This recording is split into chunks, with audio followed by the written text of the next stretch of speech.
All right, welcome to the Michigan BMX Podcast Show live from the Kebco BMX Studios in the busy metropolis of Heartland, Michigan.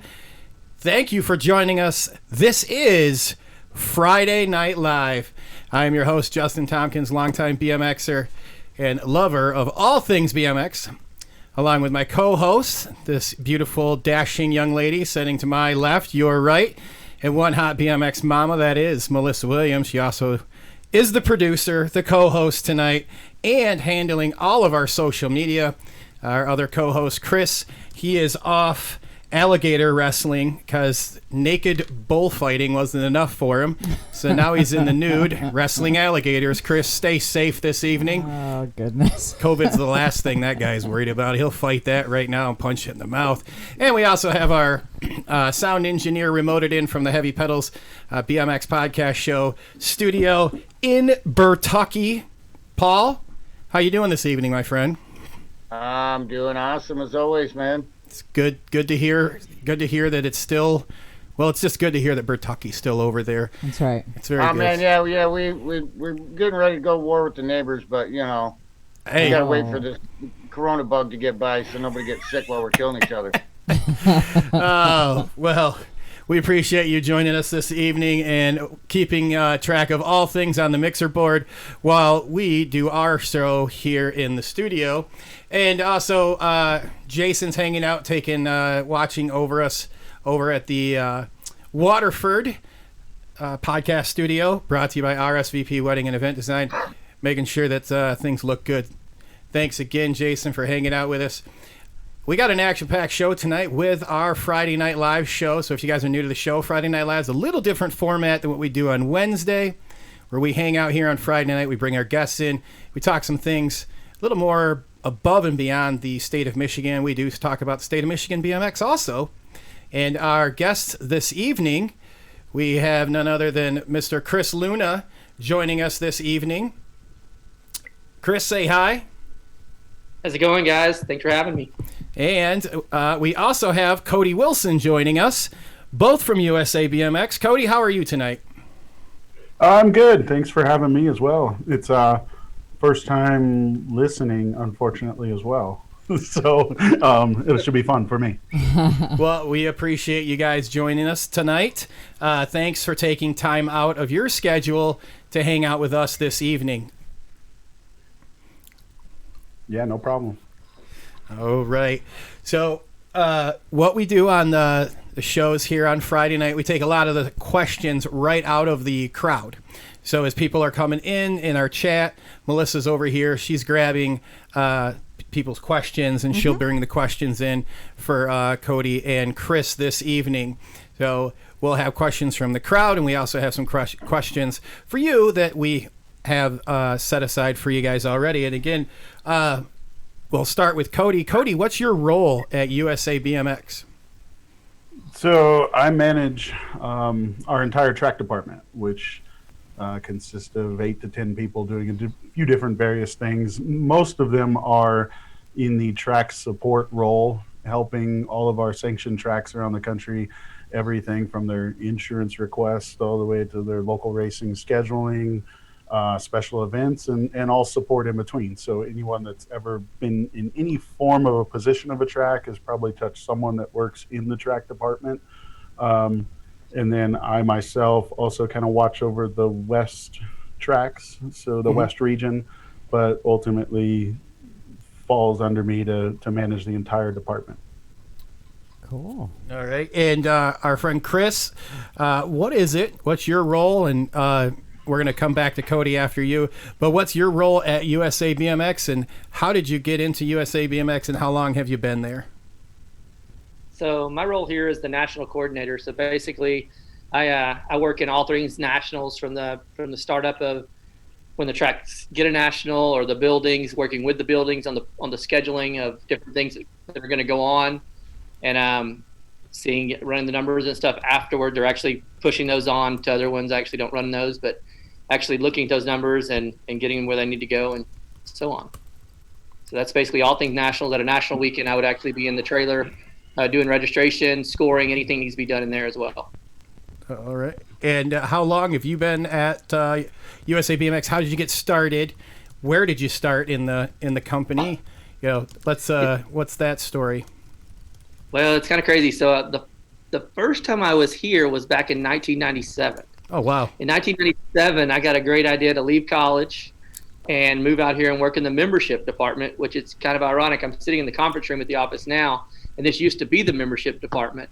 Back in the day, it was myself and Brad Hallen that actually worked in this in here in the membership department. And then in '99, I went back to college, which was in Texas, by the way. I came here from Texas, and I did that. And then I came back again in the mid 2000s, okay, somewhere in there. From there, I was in the track department. I did that as a track director, and then I graduated, I guess you could say, or got kind of moved into the role of the national crew, and then moved on to national coordinator. I started racing BMX in 1986. And what's your favorite bike? Growing up, I really enjoyed Redline's Cruiser growing up. Mm-hmm. Is what I liked, and I rode many different bikes, but I rode a GT 20-inch mm-hmm. for a lot of the time. But Redline Cruiser was always my favorite back in the day. Very nice. And Cody, how did you end up at USA BMX? Do you race? How long you been racing, and what's your story there at USA BMX?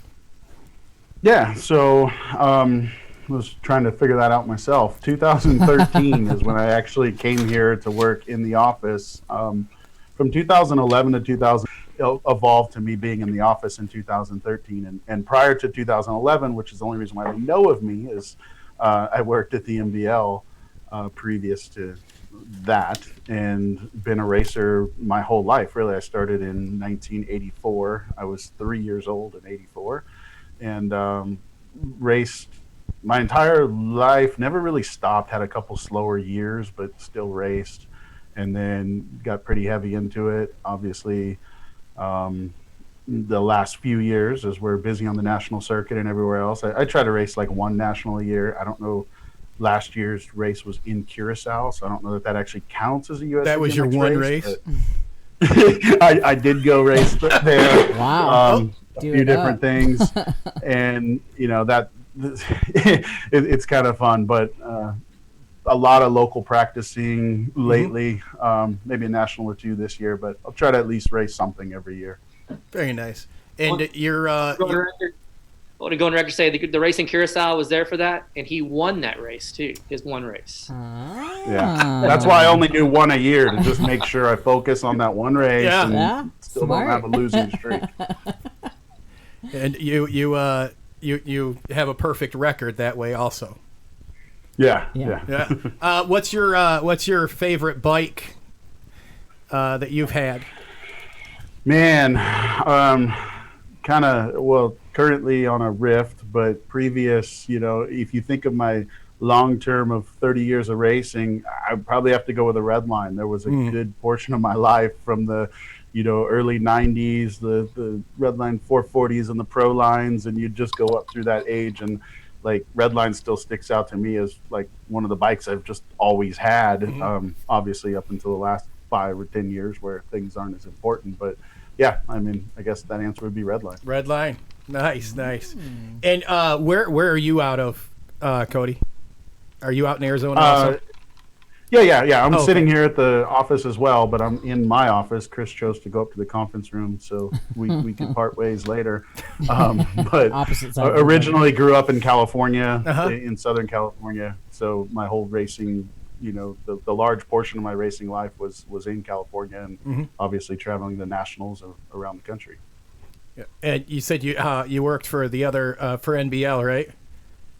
Yeah. So there was being a West Coast person and got kind of integrated into some tracks there, helping out, and a little bit of the state series stuff. I was doing some things, and NBL at the time, Bob Tedesco was in his last couple of years, and he was always talking about having a West Coast representative to try to bring more tracks to the West. Obviously, NBL wasn't very, deep rooted in the West, and that was always his thing, was we need a younger person to be out there and kind of tote our line, and that was me for a little while. And then through the phase of, he retired, and that's a long road, but we went down, Ken Masters, and then a few different people after that, and ultimately the end. Yeah. The end. And now you're there at USA BMX. So those that are new to the sport or new to the show, NBL is another racing sanction that was acquired by USA BMX under their previous name. So just for those that are joining that don't know the story, that's where it is. We have a couple Very questions. Nice. We have some questions already coming in for you guys, so we're off and running already. So we'll let Melissa ask the questions here. All right, Chris. Corey Walser's wondering what your favorite facility to travel to would be.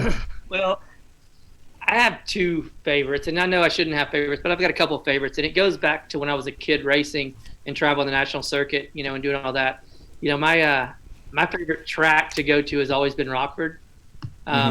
I've always enjoyed it. As a kid, I used to love going there. It was like it's just exciting to go there and see all the new buildings go up each year and the things they do there. And Jake and Candy have always been like, a second set of parents to me. And that's my top of the list. And right there with it is I love going to Cobb County. Again, as a kid, I used to love traveling there for the Nationals.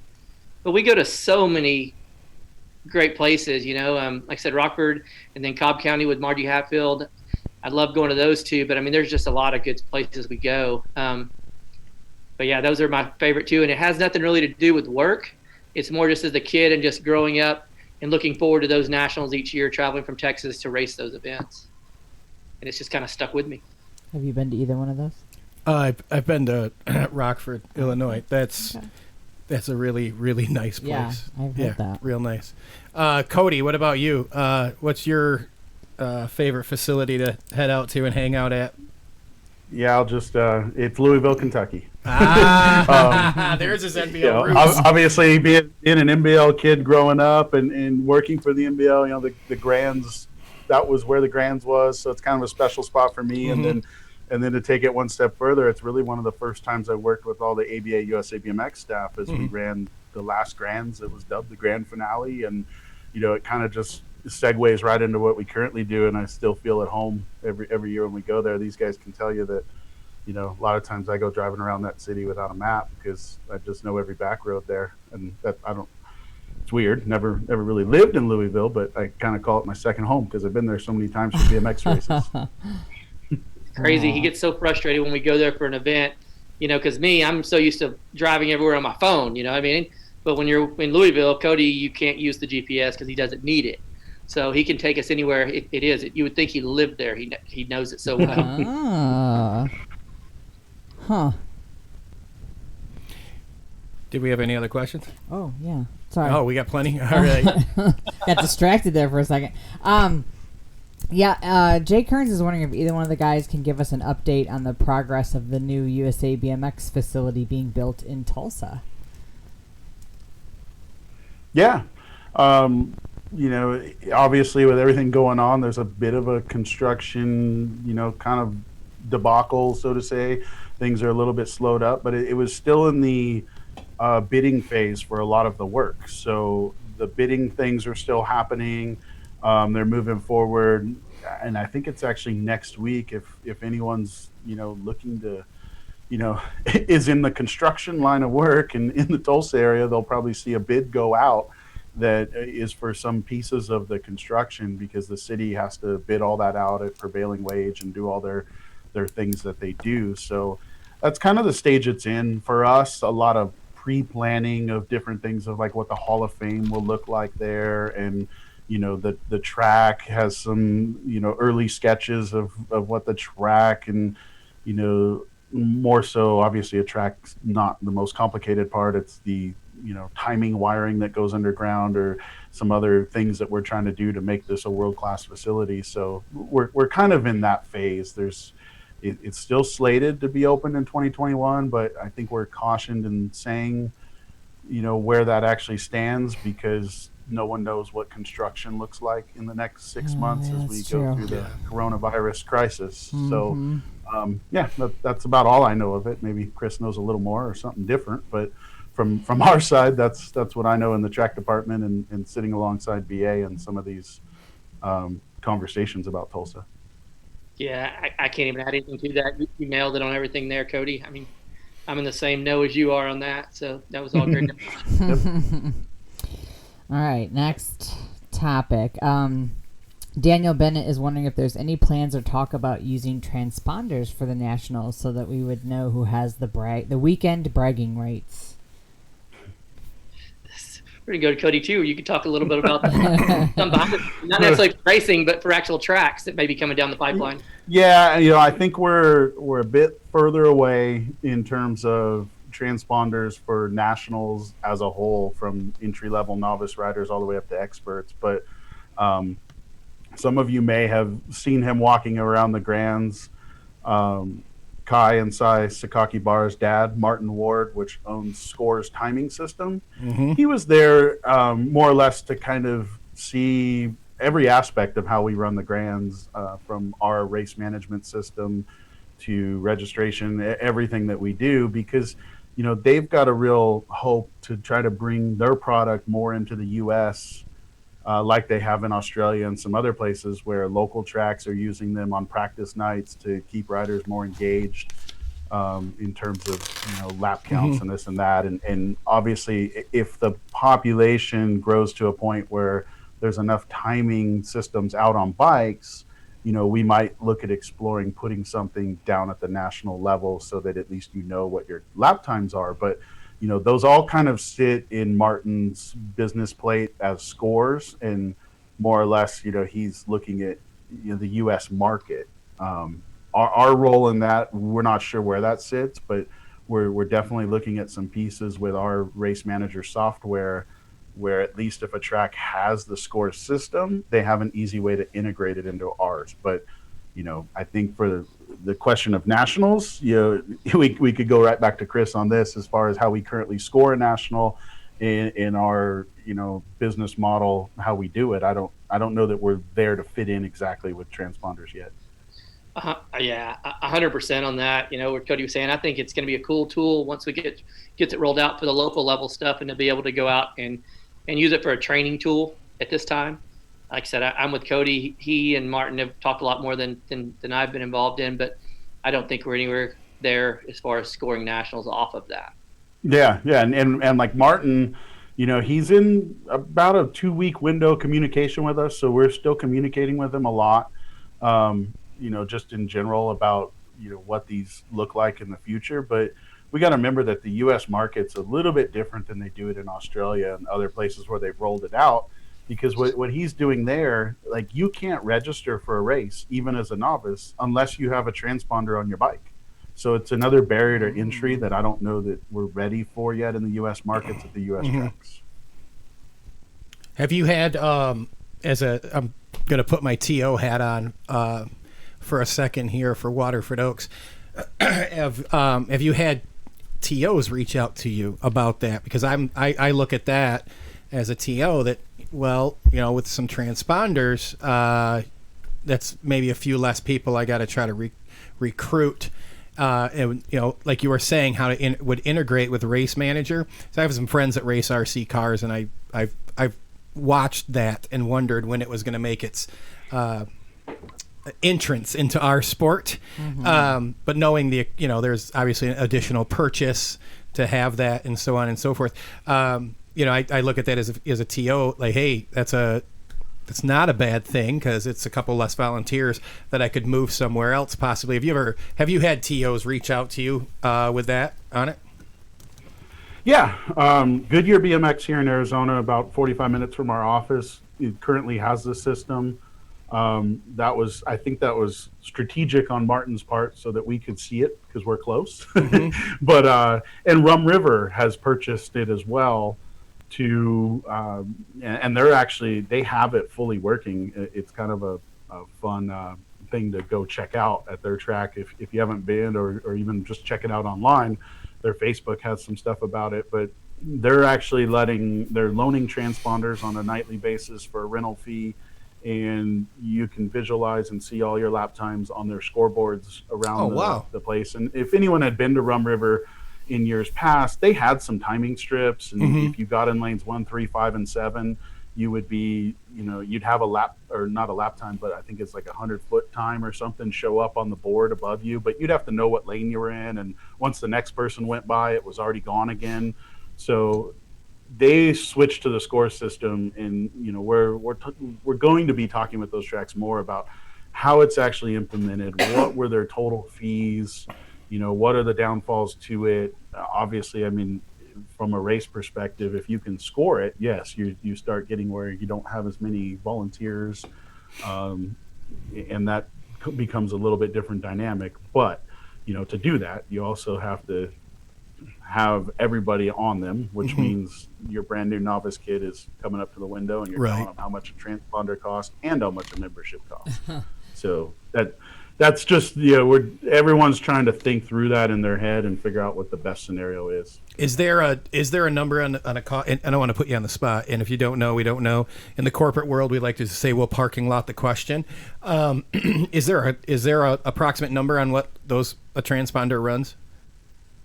No, I don't know. I have no idea either. There's a lot, and I should know, I guess, but so much so that's Martin's business and that's Score's business, and we haven't really got into like what, there's some packages you can buy. You can obviously just have a starting line and a finish line strip, or you can mark out your turns and have 3 different timers in the turn, so your entry and your exit times. Yeah, so it is scalable to what you want to do, but I don't know what it is using MyLab timers. So those are actually, I mean, you could probably price it out and look most of it up on MyLab's website, and then it's just the difference of the Score software, which is kind of a per user base, I think. Don't quote me on it, but it's SQORZ is the company name if anyone wants to go poke it around and see what their systems are all about. Well, when I can't go to sleep later tonight, I'll make sure I check it out. We're going to take our first commercial break, and we're going to go visit our friends over at Magic Motorsports here over in Waterford. They're one of the big sponsors of the show, so we'll be right back. Those of you in the chat right now, make sure that you've liked and shared the show for us and help us out get this word out there. We're going to come right back after this commercial from Magic Motorsports. Hey, Metro Detroit, it's time to experience the coolest store you've never been to.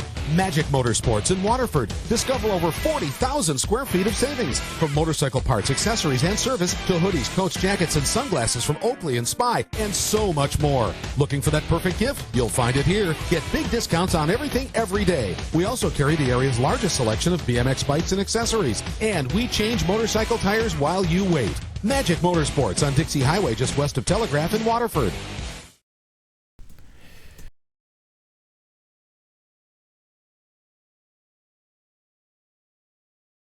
All right, and we are back. It happens. Paul, did you have any questions for our guests this evening? Man, no, I'm good. I'm just, I'm just listening, taking it in. He's just chilling. That's what Paul does. This is Paul's Friday night. He makes everything sound top notch. And those that are in the chat know for our 2 guests, Chris jumped on with us before, but Cody, that guy right there, he makes this thing sounded literally like, is Chris on? Is he in the chat? Beerus. Is Chris Beerus? Yeah. Oh, it used to sound like poopy. We can't swear when Chris is on. I mean, he just mentioned, he laughed and did like an alligator. It's just, earlier for your comment, but. He does a great job. Just to share, Brandon, one of our Kebco riders, made mention in the chat that it costs about $40 for a race car transponders, which I'm assuming he's talking about those little RC. No. Brandon races car cars. cars. Car cars. Oh, well, see, there we go. Like, I think he does dirt trick. So then Jay Kern says he believes the MyLapse transponder for RC racing runs about $100. Holy moly. And then you also have to have a subscription. Yeah. So stay tuned on that. Well, they'll look for us. All right. Cheaper than carbon. Right? I mean, there's that. Oh, yeah, it is. It truly is. So we're moving along here. there'll be more questions popping up. Again, I want to say thanks from all of us here at the Michigan BMX Podcast Show for joining us this evening. Cody, Chris, thank you guys for taking your time out to hang out with us on your Friday evening. So we kind of heard about how you guys got involved in your racing. You got involved in the BMX, and we appreciate that. What's kept you guys, other than a paycheck, what's kept you guys going in your current role that you have over at USA BMX? Like, what keeps you going? What makes you stay there? What is it? I'll take it first. With me, I love the sport of BMX, and I always got told growing up, if you ever find something you love, you'll never have to work a day in your life. And I think I truly have that. I've got the love of BMX, and it's not just the actual racing aspect of it. It's the people. You meet people in BMX that just become lifelong friends, and like right now in the situation we're in, not being out there at nationals or even the local track, I'm down at the local track every time it's open when I'm in town.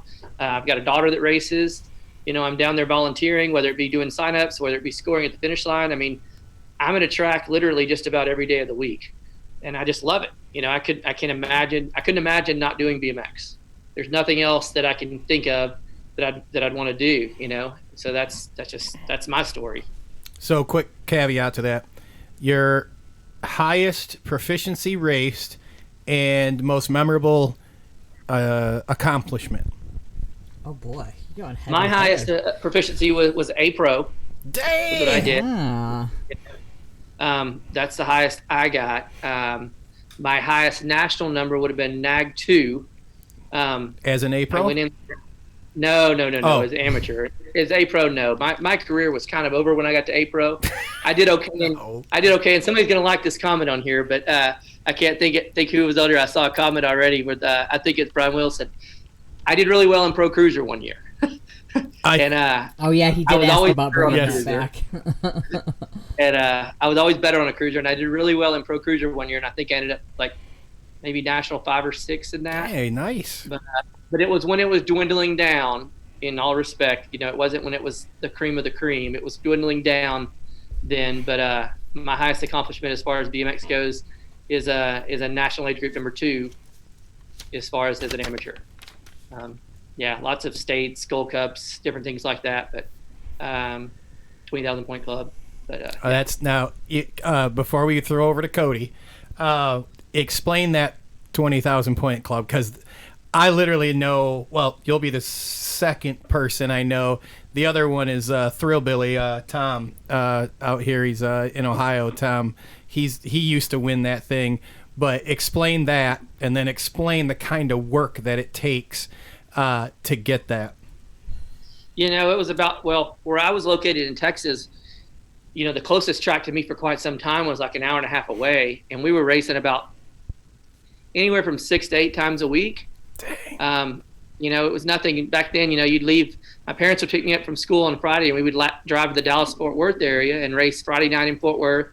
We'd race Saturday morning in Fort Worth, Saturday afternoon in Dallas, Sunday Dallas, and then on the way home, which as I got older realized it wasn't on the way home, we'd swing to a place called Waco, Texas, for one last one on the way home, and that's just on the weekend. That's not counting that we may run up to an hour and a half up the road to race a Tuesday race or a Thursday race, and then finally, my parents, we had a little track in Lufkin, and they ended up becoming track operators because we needed somewhere to ride. Mm-hmm. So they ended up becoming track operators, but we still were on the road all the time. But basically it's just constantly, it's racing all the time. It's a lot of racing, and it was in the early 90s, maybe even 89. Yeah. When that happened for me. But that's 20,000 district points, correct?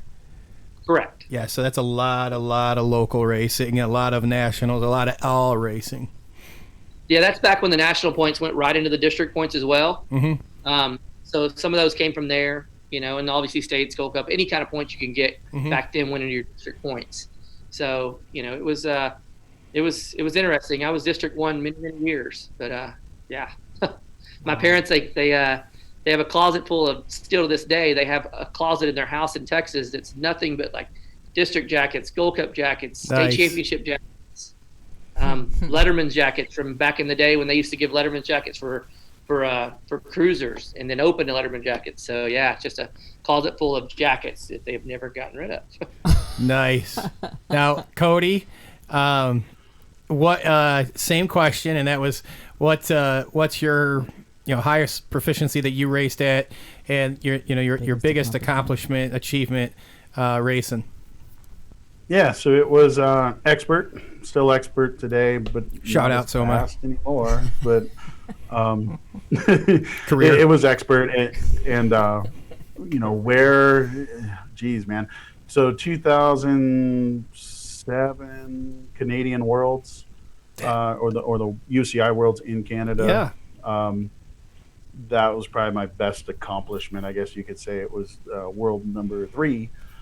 Only because someone got DQ'd. I really crossed the line 4, but moved up to 3rd. No one's counting. And I've been to Worlds so many times and made mains, but Not bragging or anything. Always like a 5th or 6th place or 7th place person at the main. I'm not like the winner of the main. So Yeah, but that's at the Worlds. That's not a small. Right. That's It's not huge, your bro. local- Yeah. Well, Luna knows I probably put more of my focus on Worlds than anything else, as I still sit here in a Team USA shirt today. But that was always like my race of the year that I seemed to focus on. So and then I guess I don't remember the other portions of these questions. You're what next? you're hot. Yeah, you're expert, and then your biggest race. But we do real fast. I'm gonna give some shout outs real quick to some people joining us, and probably some names you guys know. Chris Allen, thanks for joining tonight and hanging out with us, man. He comes from under the big top, and I'm always on his show, and Chris is on there. Melissa's laying in bed trying to go to sleep while I'm listening to his show because he's behind us a few hours. So, Chris, thanks for jumping in here tonight. T-Bone, which is a new sponsor here at the show, and we actually have a giveaway this evening that the producer put together. We're going to be doing some trivia later, and you can win one of the T-Bone packages we put together. Shout out to Brian. Thanks for coming in here. Chris, the other co-host, glad you could join us, and Kernsey and the rest of the group in there. Dennis Ubera, he might be one of the longest TOs. There's a good chance he could be there, and he's up at Richfield Park in Michigan. Closet Man, he's got a couple questions. He's got one question we're going to ask. We'll throw your guys' way here in a second. And Corey Walser, thanks for joining. And on top, to piggyback on that, you've raced a lot of the Worlds. And we had a pro on is he upstairs or down the hall from you right now? Chris, is he upstairs or down the hall? Yeah. Well, let's clarify. The USA BMX does not have a 2-story building. Oh. So we are on the ground wait a level. minute. We need to get this clarification because there's some rumors that go around of your $100 million operation out there in Arizona, that it's this ivory tower humongous complex, which Chris might get a little upset, but we know it's bullshit. Like you're telling me it's not this huge, like Verizon looking building? Like it's really not that? No, if you ever come here, we'll show you the warehouse, which is now sort of some office space because we built something out. We can show you the print shop, which also has another office built into it now. It's kind of crazy how we just keep putting pockets of people in different areas of our building here.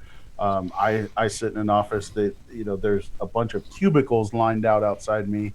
We kind of reconfigured some stuff to make more cubicles there. It's crazy how the company's growing, but I mean we're all on the road so much too that it doesn't really make sense to go to a bigger place, I guess.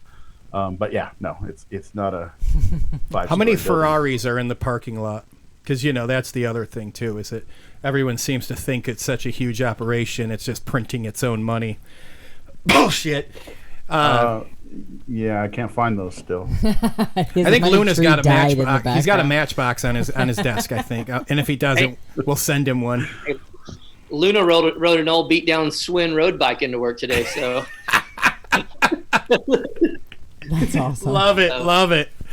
All right. Do we have any more questions? Yeah, so Perfect. I think the big question on everybody's mind, and Mo Collins has put it into words, is what's the plan for these postponed nationals? And could it really disrupt any of the other nationals that are kind of already scheduled later in the summer? You know, as I've said on a couple of different shows, you know, we just don't know right now. I mean, as you're seeing them come out, they're postponed as of now. And as soon as we can get the green light and start readjusting the schedule, that's the plan. Mm-hmm. You know, that's our plan. Our plan is to go back and get most of those races if at all possible. It just depends on when we can get up and going. You know, it's just so hard until you see the light at the end of the tunnel, it's just hard to predict. But our goal, with the exception of Chilliwack in Canada, that's our only cancel that we've had was Chilliwack. So, you know, the first Canadian race of the year. But other than that, you know, the plan is to try to find a place. But, you know, as we keep going further and further back, you know, who knows what's going to happen and what's going to be moved, or if it's going to be at a different location, per se. If there's, you know, other states that open up earlier than some, then some of those locations may have to move and may have to readjust. As BA always tells us, you know, he says everything's on the table right now. We'll just have to wait and see once we get the green light to go. Truly an interesting time right now, I have to say. You know, you and I talked the other night a little bit, well, for quite a bit on that, how it's just totally nothing ever, nothing like we've ever saw before. Cody, between you and Chris, is there a chance for Pro Cruiser to ever come back? Can we just put a fork in this now and just either that or see the pro purse grow, which is what. Well, here's the deal. Like, I was around whenever it went away. The problem. Should we tell the story about why it went away? Maybe you just go there. So here's the thing. I have no idea why or how, but I would love to hear it right from you guys. We couldn't get enough people to make the class, and it would be times where, you know, that people you would be going to the Pro Cruiser Moto. And some of them have already pulled out because they're too tired, because they're trying to race class and cruiser like an amateur would be, and they would end up pulling out. And sometimes we would have gates with like 2 pros in it. And you're like, we can't do this, you know. And it goes back to the fact that riders it got difficult to travel with 2 bikes. You know, they're having to fly everywhere with 2 bikes, and it was kind of. I'll tell you a great story. One year, Bubba Harris didn't have a cruiser, but he wanted to race cruiser, and we had an old beater cruiser in the back of the back then it was the ABA box van. And it's not even something that I would think about riding. And he jumped on it and just raced that for 3 or 4 races to try to do it on that bike because he didn't have one with him. It's that. I mean, the last year we had Pro Cruiser, they didn't even have enough scores to get the title. Wow. So that cup still sits back there. The cup's still sitting back there right now. In 2011, I believe it's 2011 on the sticker on it. Yeah. And it didn't even get given out. Is there a way we could get Cody's name on that?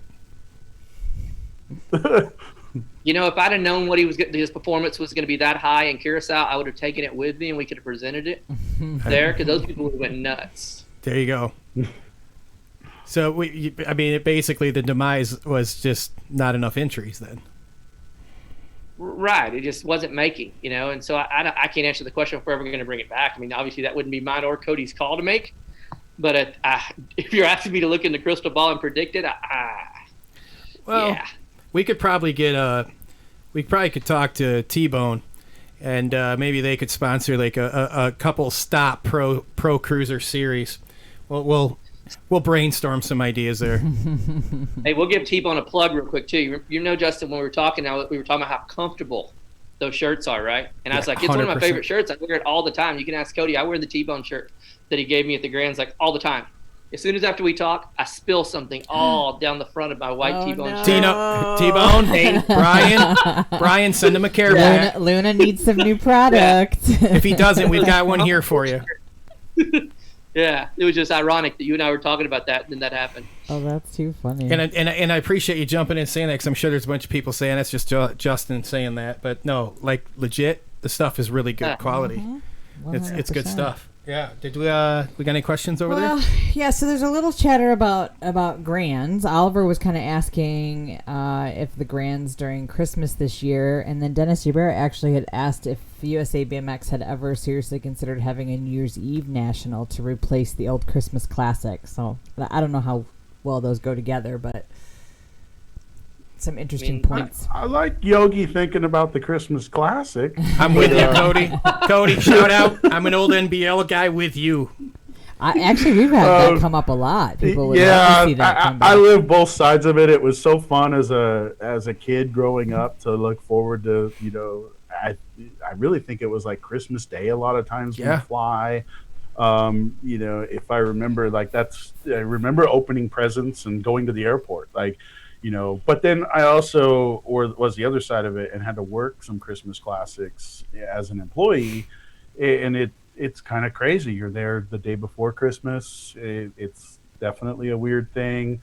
But for us, our season, it doesn't fit a lot. I mean, there's tracks, that talk about why we only close from December 15th to January 1. And, could we ever think about closing from December 15th to the first national, which is around January 11th or 15th, or, there's some talk about we don't have enough downtime. So to think of adding the Christmas Classic, in my eyes, there's just too many other things. And I don't know how everyone else will feel after we get through this year and our jam-packed national schedule for the second half of the year. But I don't know that anyone's going to be ready to go to Christmas and have a race. But I guess, like Chris said, anything's on the table at this point. So. It is. It sounds like it. So this was funny. Go ahead, Chris. I never got to experience the Christmas Classic. Being out of Texas, we just had ABA tracks, so I never got to do any NBL at all. And all the stories I've heard about the Christmas Classic, I'm just kind of jealous that I never got to take that in, because it sounds like it was such a great time and, a great event. And it sounds like everybody always liked that event so much. So I'm a little bit envious that I never got to experience that. So I got two things for you guys. One, Melissa got to experience this year her first New Year's Eve race. So for the guys in the chat know this. Paul knows it. For you guys, I've DJ'd for many, many years. So a lot of times I worked on New Year's. And over the past couple of years, I just stopped. But we got to go and we got to go hang out with Charlie and family over at the indoor at Rock City over in Greenville. And I got to hit a couple boxes. I got to DJ, got to race. Melissa got to set in our pits with a heater pointed right at her. It was quite chilly. Because we had to wait, obviously, as you would know. And our listeners, if some of you guys don't know, you can't race till midnight because that's when the points reset. Yeah. So you get to drop the gate at midnight, and it was a really good time. Those guys always put on a fun time. But that was her first experience with that, and it was a good time.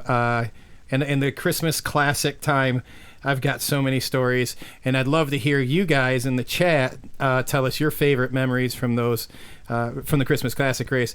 But Charlie and I were thinking we might not get Christmas, but Michigan's not a bad place maybe to pitch an idea of maybe a February race over in the west side of the state at an indoor, maybe. I might have been bribed by Charlie to bring that up. Okay. It's funny you're talking about the New Year's Eve races. I saw I don't know if it's still on, but I saw Brad Hallen jumped on a while ago, and I know Cody as well. It's funny, the tracks that run those New Year's Eve races.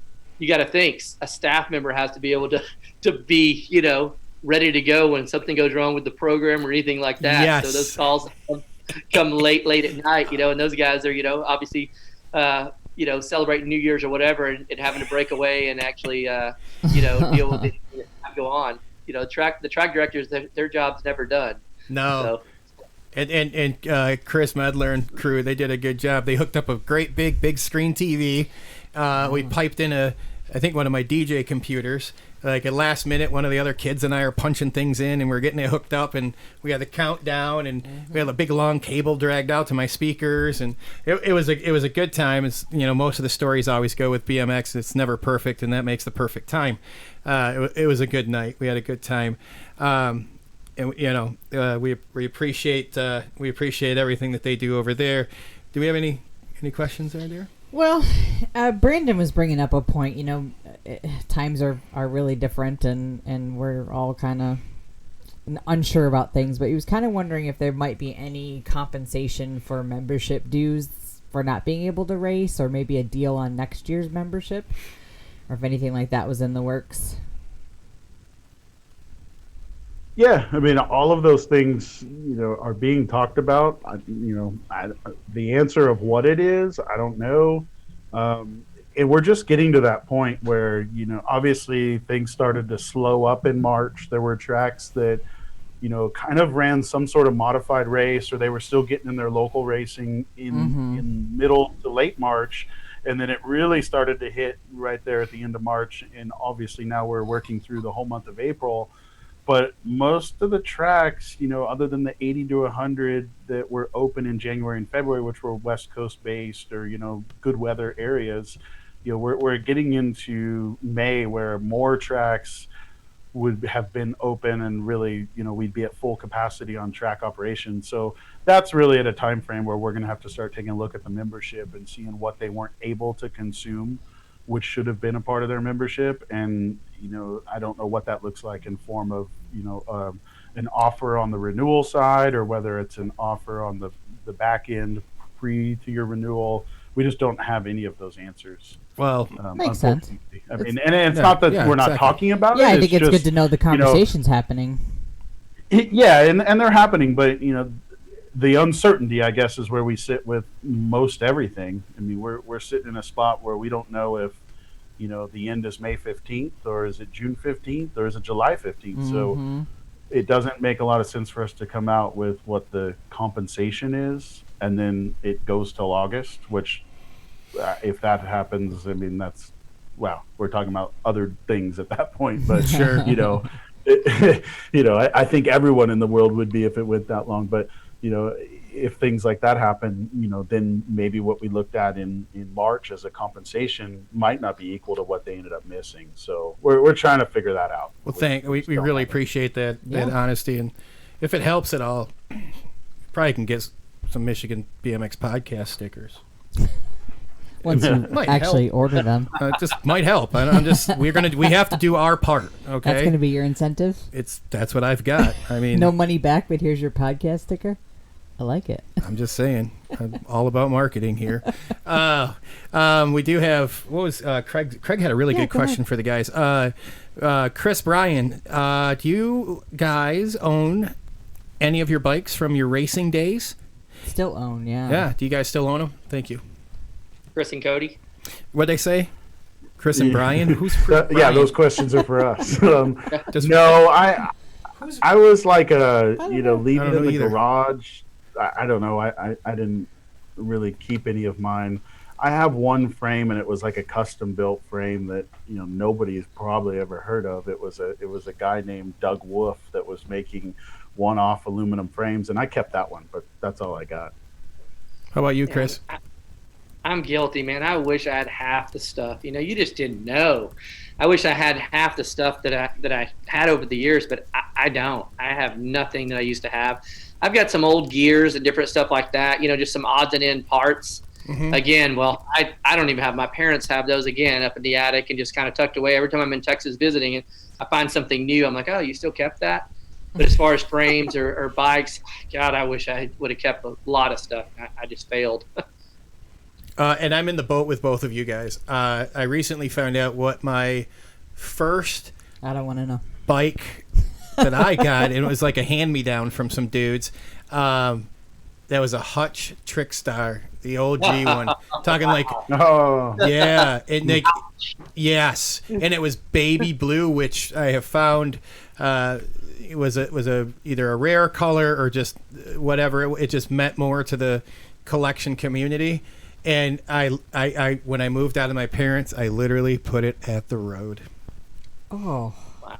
Yeah, and it's a very sought after, the Trickstar bike. It's really sought after.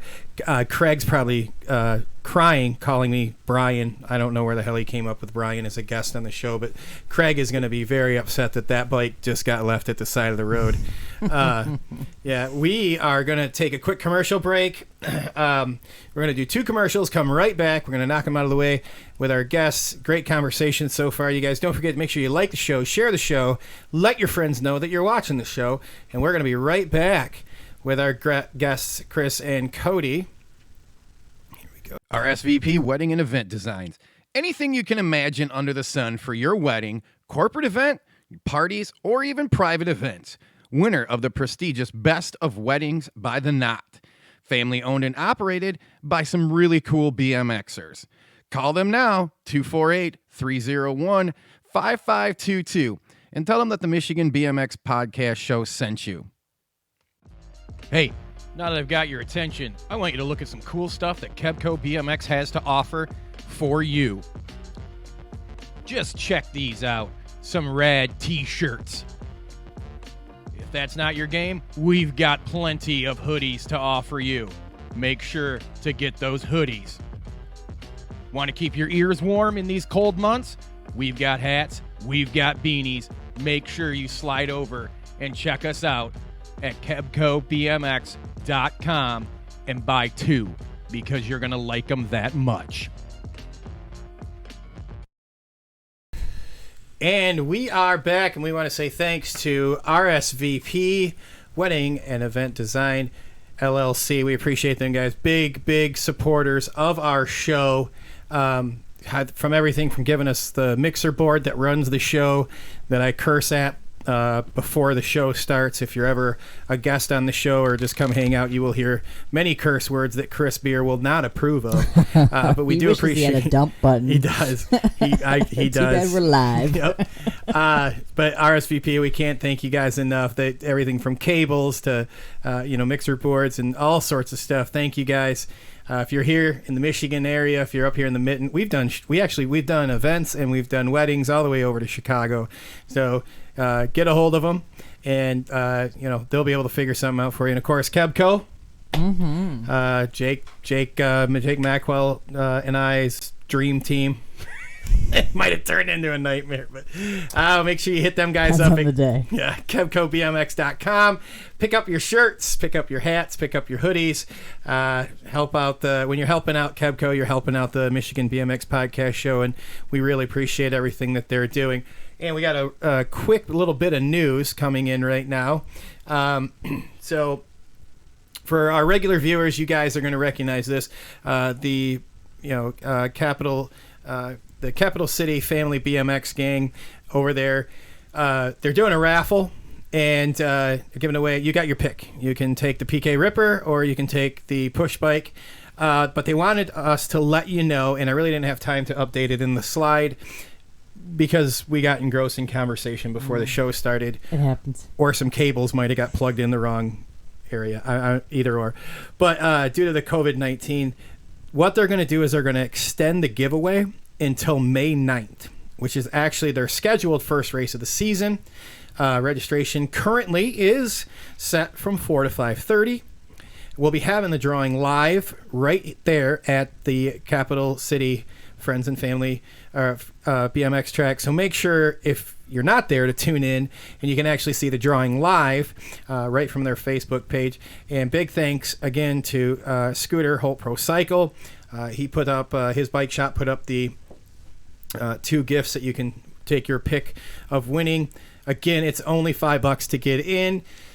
And all you got to do is go to their Facebook page, and they have a PayPal link that will take you over so you can get in there and get your chance. I mean, who doesn't want a PK Ripper? Paul wants one.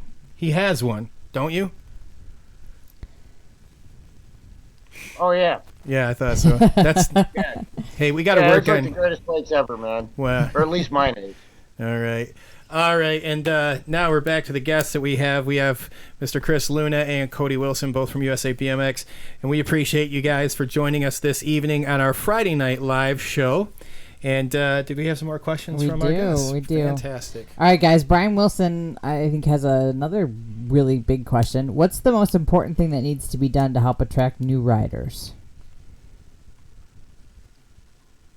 You want to take a stab, Chris? You want to Well, I think they go about in times like this. I mean, I think in times like this, it's important for the tracks to stay engaged on the social media outlets that they have to keep it relevant and make sure everything's going in the right path. Other than that, obviously the beginner league is awesome way, and I think this is more towards you, Cody, that you can answer more on this one, the beginner league. And I'm a big fan of open houses, which I think you and I talked about that, Justin. But we did. Yeah, like at Chandler, once a month, our local BMX track here, we do an open house, or the track does an open house there, and basically it's just for brand new riders. It's 2 hours in the morning, and the return rate has been great on that. it's been a good deal. So basically, the beginner league uses the open house as well. But if you're not running the beginner league and you wanted to just run open houses, those are great tools to get new riders as well. And I'm going to pass it on to Cody from there.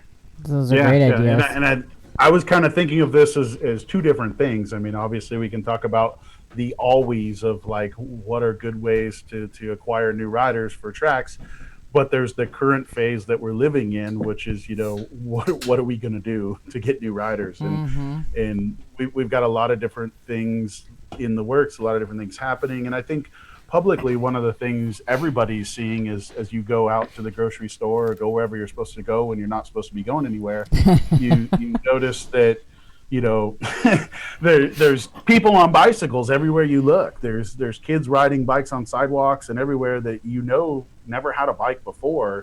That's or true. They had That's one, very they just true. never rode it. So there's a chance to capitalize here coming up on just the general concept of two wheels and a kid putting a bike on underneath them, and there's always that. And then it's funny that the question comes from Brian because he was proposing some things that we have looked at moving forward with, and some avenues he's helped his local track with, and he kind of proposed that he's willing to put something together to help us with all tracks. And I know Connie's working with him more on that and trying to put that together so that we can at least present it to tracks as another avenue to help. But like Chris said, from a normal, if we're back in normal life, I mean, open houses are so instrumental in bringing new riders in that I think a track does them, and the value to them can be capitalized on. It's all about your conversions out of an open house. I mean, you can bring 100 people in there,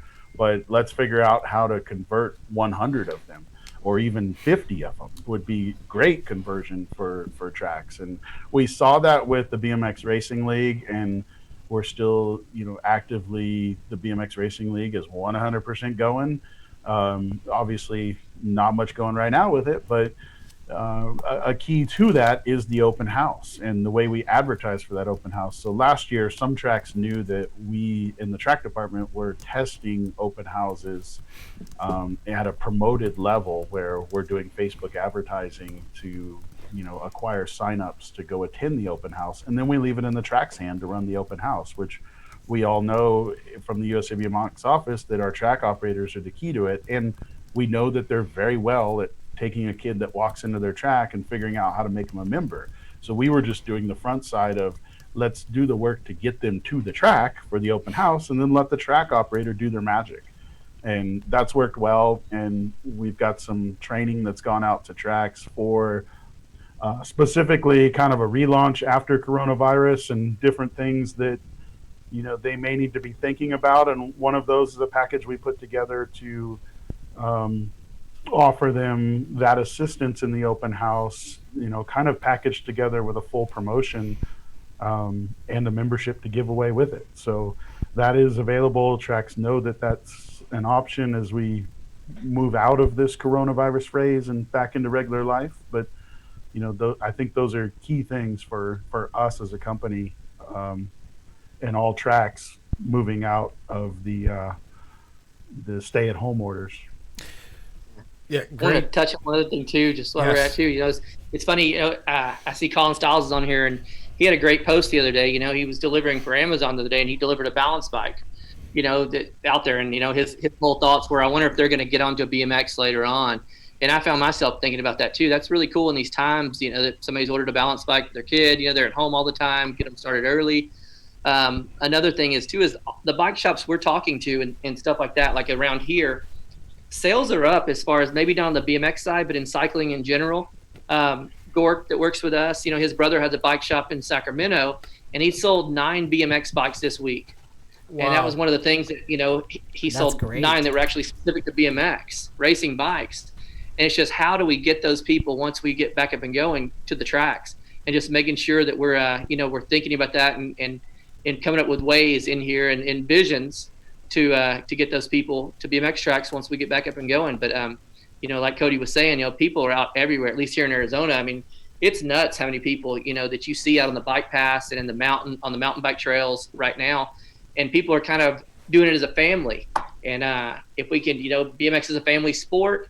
And a lot of times I think before all this started, I think you get kind of tied up in the hustle and bustle of everything. And I'm hoping once this is over, people kind of take a step back and want to start doing more family oriented things and maybe give BMX a shot, because there's no better family sport than BMX. I think anybody on here should probably agree with that. So hopefully we can capitalize on that and get them at BMX tracks. Yeah, if there is somebody on here that doesn't agree with that, Colin will fight you in the parking lot. He told me. Just go ahead and click off now. Just click off now. So a couple shout outs real fast here to some people joining us. Jack Campbell, thanks for jumping in tonight. George Vick, shout out. Thanks for hanging out with us. Colin, again, always a pleasure to see your name pop up here. And Brad Halen, thanks for hanging out with us this evening. Brad, thanks for answering some of the questions in there in the chat and taking care of that for us tonight. We appreciate it, because we've had some pop up and Melissa and I are like, I don't even know how to. I could answer it, but it's going to take a little while. So thank you, Brad. Colin does have a question though when you're done. He does, but I think we probably should get Brad on here sometime soon. We get Brad on here, and he is a big helper. He's the SOS guy. Sometimes you got to get a hold of when things are going not the right way, and he's one of the guys that'll pick the phones up for you if you're a track operator running. But what was Colin? Well, in between deliveries, as Chris mentioned, he's out delivering for Amazon. He sees more people on bikes these days probably than ever before. But he wanted to ask the guys what they thought about the current pump track revolution going on around the country. Is it good for BMX? And is there anything the sanction is doing to work with pump tracks and or bike parks currently? I mean, first of all, if they're on a pump track, they're cycling, which is a good thing. A lot of your top ones that you're having now, I think last year, I think a BMXer won it, right? I mean, Tommy Dula won that last year, yes, the BMXer, so and Peyton Reidenhauer as well. Mm-hmm.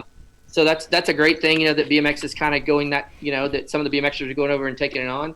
As far as us having any kind of stake or anything in pump tracks right now, or the pump track revolution, not at this time. And Cody, I mean, nothing at this time with pump tracks that I'm aware of. Yeah, I mean, I don't have much more to say other than, same thing you did. Our foundation side of things always speaks it more than anyone that, we're here to put kids on bikes, and if they're on some sort of bike, it makes us a little bit happy. We just got to figure out how to make them a part of our sport. But the construction side of pump tracks is more a Billy Allen question.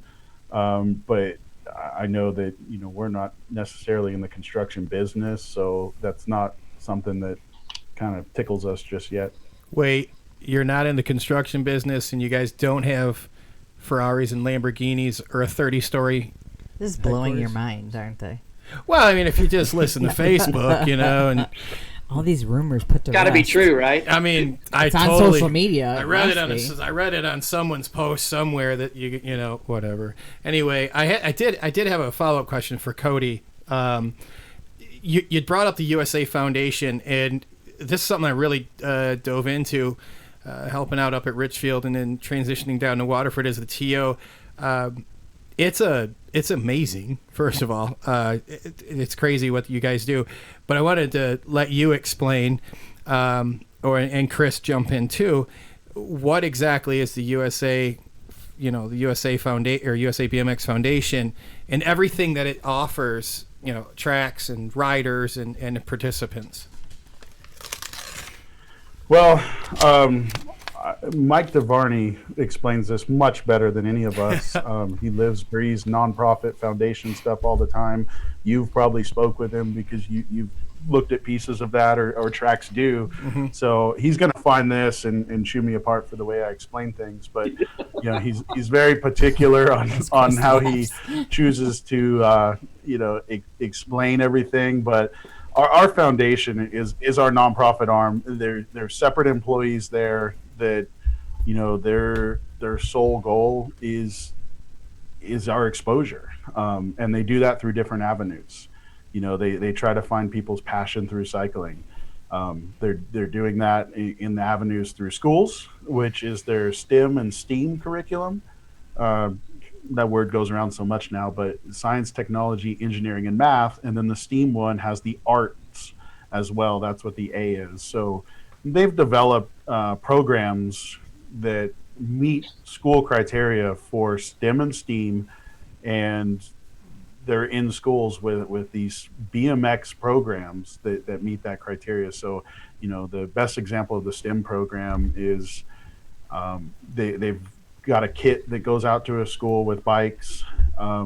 It's a curriculum that the teacher gets, and it's doing things like measuring the rotation of your cranks and how far the distances are, and all of that. This is where Mike's going to kill me because I'm not explaining all of the pieces to it just right. But a good example of the STEAM one is the track modeling program.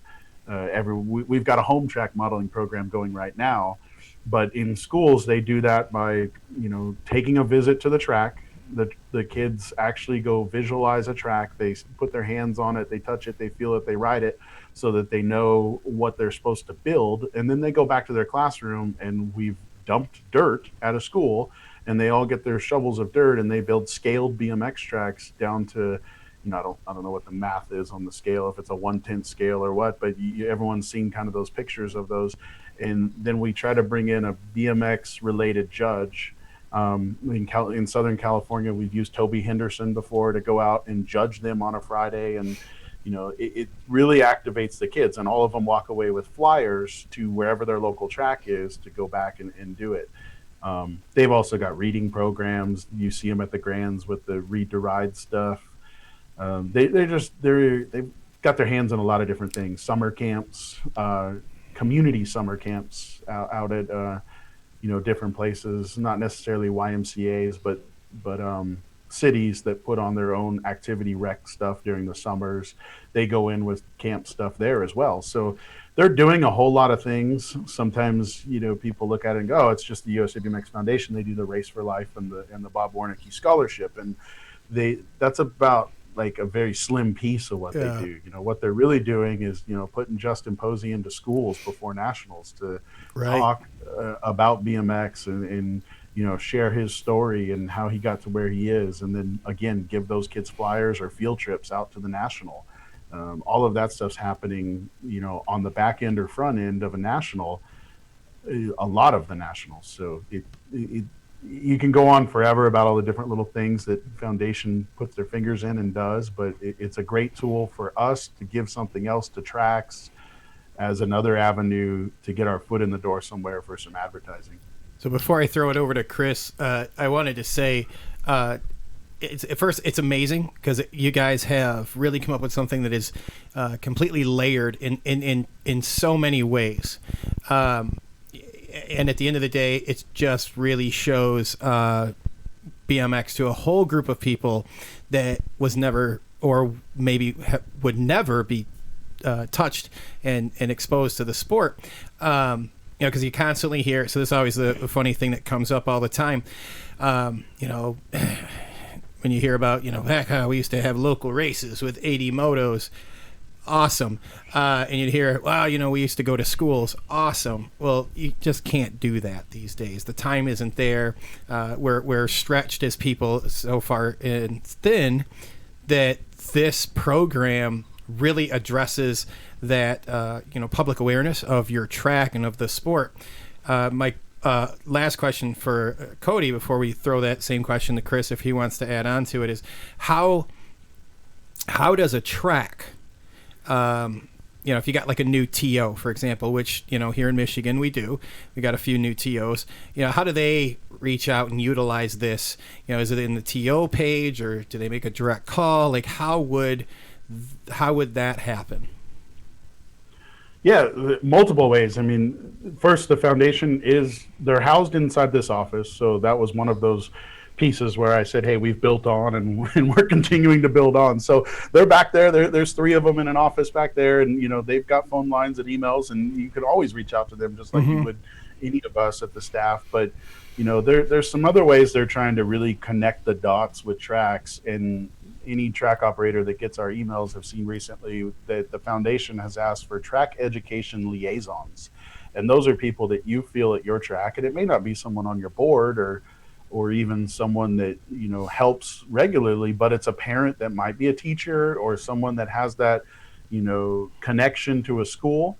And, you know, they're asking for these people to say, hey, you know, give us who you think is your liaison that we can work with on a weekly basis, on a monthly basis to connect to a school, or maybe that person is a teacher and they're connecting the dots that way. So there's always those avenues, but then the end result is the track department, your track coordinator, your track director, you know, if they're working with us and any problem that, you know, they're facing that the foundation can put their fingers on and help, you know, we'll make that connection as well. And we'll ask Mike to reach out to the track. I mean, there's a lot that goes on from the track side and the foundation side that sometimes people don't realize is happening, but we try to connect the dots all three ways, from membership sales to directly to the track through the foundation, you know, with the assistance of obviously the track department, you know, kind of integrating all of three of those pieces. Thank you, Cody. Chris, did you have anything you would wanted to add to that? Not really. Just going back to the school part. You know, it's, you know, times have changed. You know, schools are the best, you know, recruiting tool that we have out there. And back in the day, you could get in there and get flyers into the schools and do things like that. Now it's really, really difficult to get those flyers in the schools unless you have an in somewhere. In my opinion, what the foundation has done is now making us another avenue to get into the schools. You know, and it's good for the local track level. It's good, you know, obviously for us as an organization, and it's just a new way to get in there. Nowadays, a lot of the schools, they want you to do the flyers in email formats, and they charge for it and different things. And now with the foundation going in with the different Build the Track model and the STEM programs, it's just a way to bring BMX up and cycling in general to a bigger mass that we need to capture. You know, that's what I'm thinking. Cody hit everything else. The one thing that I would ask Cody to kind of talk a little more about, though, maybe just real quick, is we have a competition going on right now with the Build a Track model. When does that run out, Cody? When's that over? Yeah, shame on me. I should have. Hang on. I meant.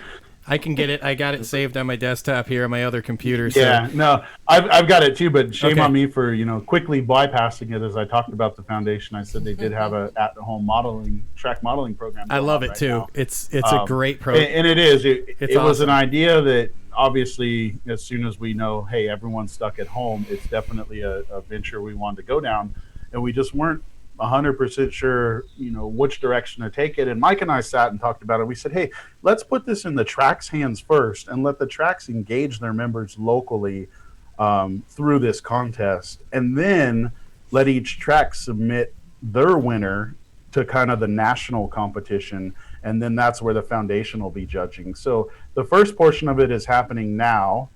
Looking up the date now, it's through May 7th. If you haven't submitted your track modeling to your local track, you have until then. The local track will, you know, kind of they'll do their judging and announce their winners May 11th, and then they'll submit to the foundation who their winner is, and then the foundation will pick a winner. And it's actually some pretty good meat on the bone there for a win. It's solid. Four entries to the grant, or 4 household members for the grant, so we'll work that out if it's class and cruiser. Hotel accommodations for 4 nights and 4 tickets to our Saturday Night Pro Spectacular. So the prize is really, really huge, but I mean, we do understand that first the local track, I mean, that's all local track level. They're engaging, and some I've seen put out some prizes. Others are engaging it, obviously, for the end nugget of getting them to the national competition to get the end prize. So whichever way they want to take it. But our idea was to, you know, really put something, you know, in the grassroots, right at the local level, where the track can engage directly with their membership on this. And it's really a modification of the same program that we put into schools, just at a smaller price point, where someone should already have everything they need to do it at home and not have to go out when they're not supposed to be going out. Yeah, and I like that. It was directed, like, look, we're going to keep it cheap. All right, we don't want you to spend a ton of money on this. Okay, we want the family to be part of it. Oh, that was Chris Beard's number plate that just fell. And we want everyone to be part of it. And, you know, what you guys put together as a package, man, that's a pretty attractive prize. I was going to circle back real quick, and we'll close that up. Is to speak to the USA Foundation. It's a really underutilized tool for track operators, parent groups that run tracks. My suggestion: get in there, research it, and use it. This is one of those little things that is commonly overlooked and underutilized for tracks, much like a lot of the stuff that USA BMX offers to track operators. I mean, you guys cover tons of printing costs. You guys do a lot of graphic design work for us track operators, and you guys really do take a lot of the work off our hands, and I think it goes a lot of times without being acknowledged, and it's there. The resources are there, and it's really amazing everything you guys done. And I tell you, like, even in the last 3 years, my involvement with helping and being, president and a TO, you guys just keep ratcheting it up and making it easier. Everything from the league. I mean, it's like, how can you not want to do it? Like, wait, you're going to pay to boost the commercials or whatever social media ads. You literally give me a syllabus that tells me what to do every single week, but you hit the parents ahead of time and after. There's no way that we have that kind of time as parent organizations to have that follow through and that buy-in to bring those kids in. And then, it's just a great program there, all the way down to what you had mentioned earlier, with the fundraising races. So just, I think you guys do a great job, and that's my soapbox. So you haters, we enjoy haters. doing it. It's definitely, an ongoing task to always figure out what a track may need or want or will consume. But, we're dedicated to putting the staff members forward to assist our tracks. That's the pinnacle of this company, and we always think about tracks, in nearly every conversation. The local track comes up. So local tracks, people, sometimes you hear on the stuff online, so must be true, all they care about is the nationals. But what people don't realize is the grassroots is where it's at. I mean, we have to have the grassroots in order for them to then advance onto the national level. We have to keep, growing the sport, and getting more members on the grassroots level to go to the next level. And that's what's crucial to us. So as Cody said, it's always in our discussion is what's this going to do for the track? How are we going to drive more riders to the tracks by doing this? And that's always first and foremost what we need to do and what we want to do. And we, like Cody said, we love it. You mean to tell me you're just not about getting people to sign up at nationals? Trust me, we want them to sign up for nationals, but no, that's not the first. We need to make sure, if we don't have grassroots, we don't have nationals. So that's a good point. So a lot of this stuff, and to put it into perspective, as this coronavirus stuff started, evolving and getting a little more serious, and the reality that local tracks weren't even going to be able to run local races. Our CEO, V.A. Anderson, the first things he was thinking about was his only concern was to make sure that, end result of this, that we don't have local tracks closing. That's still at the forefront of our thoughts, is to make sure somehow we're figuring out a way to assist somebody to keep themselves engaged with their membership and be able to open up when the time is right. And I think you guys are doing a great job with the tips and the at-home programs. Staying in contact, telling us, hey, look, I was looking through the email the other day. Look, stay in contact with your rider base. That's so important. And it's not just, hey, I made a post last week. It's, look, let's use the emails. Use the emails that are on the rider database for Race Manager, because some people live and die by email. That is true. I am one of them. So hit them on all fronts. And these are things that you guys tell us and teach us, and you guys do a great job. And I think it definitely goes by without enough public appreciation. So we appreciate everything you do. We do got some people joining in. 1-800-CHAOS BMX. Thanks for jumping in. He's got some pretty cool ideas on some regional rivalries that we'll have to dive into and talk about here in a little while. Thanks for hanging out with us. We still got Mr. Vic hanging out with us. Dennis, he wanted to give a birthday shout out to a true, and this guy, he does deserve a few seconds here of acknowledgement. Campbell Milliken, man, he is a bad. Chris, plug your ears. He's it's the skinny digit. It's the skinny digit. You know him, man. He doesn't just rip racing. I'm not gonna say how old he is, but the guy still rips and tears skate parks, dirt jumps, whatever it is, whatever he's got. The guy just kills it. And Cam, happy birthday from all of us here at the Michigan BMX Podcast Show, and look forward to seeing you this summer over there on the Michigan BMX State Series team.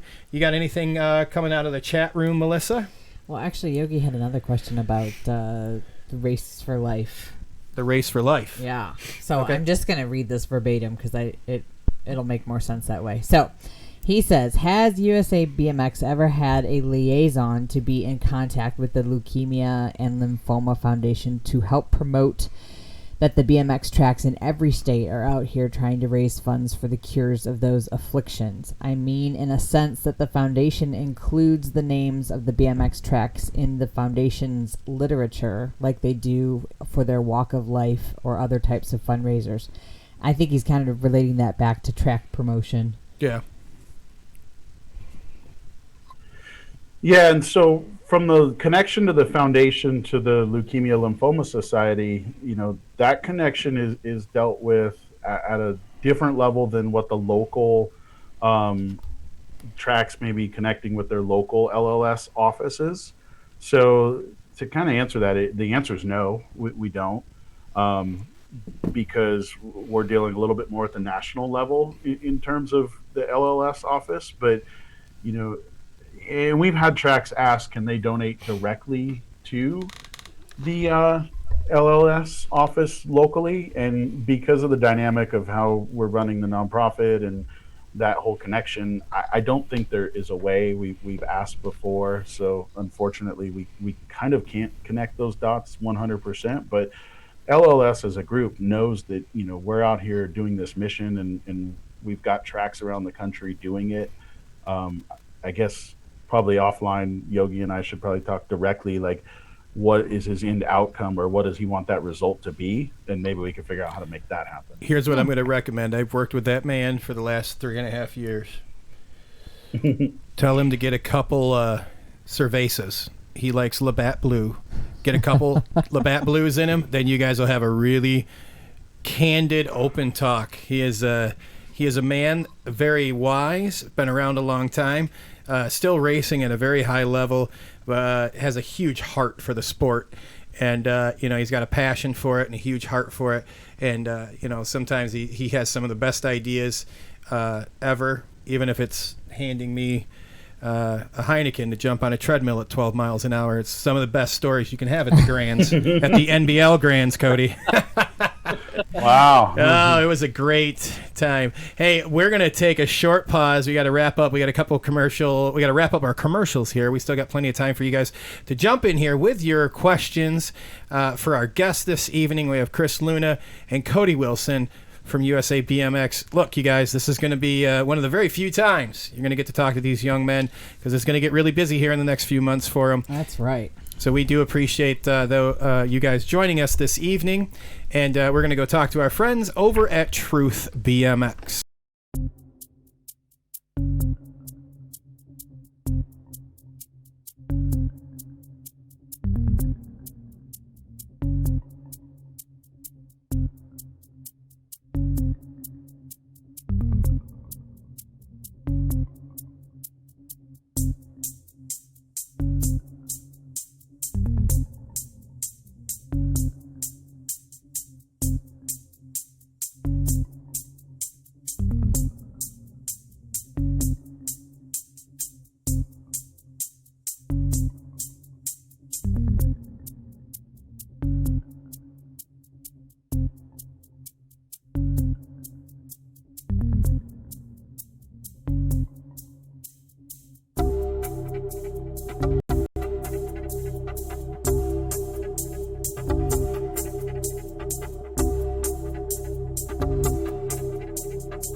And we are back.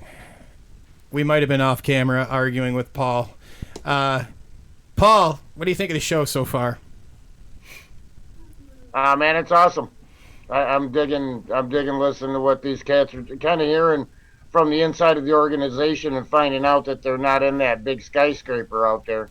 Oh, it's amazing, isn't it? And I'm trying to, it's the last time that, I believe what I read on the internet, just for the record. So, exactly. I echo what Paul's saying. It's a great insight to what you guys do and all the work you guys do for us here, just as racers or even as, TO guys in our volunteer groups. Paul's the president of Richfield Park. And for those of you guys that are attached to a track in some way, I know there's a ton of people in here in the chat right now that are board members. Shout out Jason Chang, thanks for joining us. There's a lot of board members, there's a lot of volunteers. If you guys got some track questions, man, right now, we still got a little while before we got to wrap up, but right now is a great time to ask them. You got two of the really knowledgeable guys here hanging out with us, probably some of the most knowledgeable people that can answer those questions. And you don't have to ask that question online and think that's the right answer that you're getting either. So you can ask the guys direct right here, right now. So bring those questions in for those of you that are attached to a track. And we're getting the giveaways for this evening. So we do have some great trivia questions. So we do have a question for our guests. And we're going to go over to Chris first. So we're going to ask this. Chris, kind of after the whole COVID thing dies down, what do you think the landscape of BMX is going to look like? Oh, I think I've said this before, to a couple other places as well. You probably did on this show too a couple weeks ago when you were on. Yeah, no crystal ball. I see personally. I think we all can agree that I see the tracks coming back in phases as far as starting maybe practices, on a smaller scale, practicing social distancing. Then moving on, in the next phase, and I'm not talking about Trump's phase. I'm just talking about the phases in general. And then from there, moving into local racing, and then I think down the road, then we get back to the larger scale events once we get the green light to start running nationals again. My hope is during all this is that people have. I think I hit on it earlier. The family togetherness. I hope people, come back with a more of appreciation of the things that we all have, and not just BMX racing, just everything in general. And are more appreciative to the things we have and enjoy things more. And, we come back to a kinder. I guess people come back and they're a little more kind and thoughtful on things. That's my hope. But as far as the landscape of BMX, I see it come back in phases, starting with practice, moving on to local races, and then on to the larger scale events. We'll throw that question over to Cody. What do you think, and what do you see the landscape of BMX being after the whole COVID thing is wrapping up? Yeah, I think long term, we'll be back to operation as normal. But what that looks like Chris said, from today until July, August, September, whenever that happens, or June, hopefully. But yours is June. You're a June guy. Yeah, I am a June guy. I just was using some months, but you're gonna see those phases. You're gonna see a lot of practices. You're going to see racing with a lot of social distancing mitigation stuff going on. You'll see tracks possibly even maybe not having registration on site. It's all through Venmo or PayPal or something previous. There's going to be a lot of little changes like that go a long way in terms of trying to put people at ease and give them a different way to execute what they need to without talking to people, which that is different for our sport because we are so family and togetherness.